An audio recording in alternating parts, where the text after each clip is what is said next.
This is a cancer tumor. And this is a map of the Russian occupational forces invading Ukraine. Russia is cancer on the continent's body.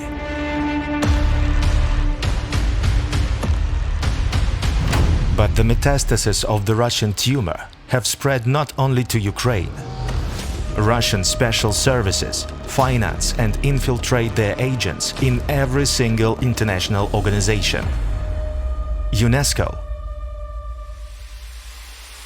are closing their eyes to the destruction of cultural monuments and historical antiquities in Crimea and Ukraine. Until this day, they haven't excluded Russia from their organization and are going to hold their next session in this terrorist country. The International Committee of the Red Cross, being constantly financed from Russia, sabotaged their own work in Ukraine. Under disguise of help, they contribute to forced deportation of Ukrainians from the fighting zone to Russia, basically handing Ukrainians to their enemies, who organize filtration camps for Ukrainians on the Russian territory. OSCE. This respected organization hasn't noticed the atrocities of the Russian army and separatists on temporarily occupied Ukrainian territories for 8 years and still hasn't excluded Russia from their ranks. IAEA till this day haven't dismissed their workers with Russian citizenship or other connections to Russian entities at all.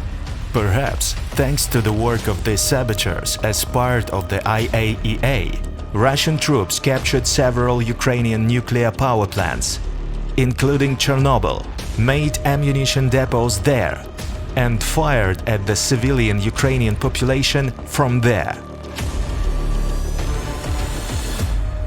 UN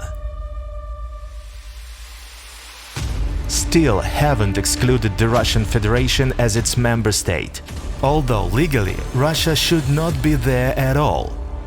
The USSR was a member of the UN, but nobody ever voted for including Russia into it.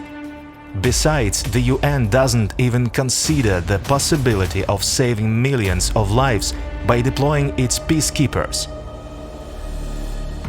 which leads to terrible consequences not only for Ukraine, but for the whole of Europe.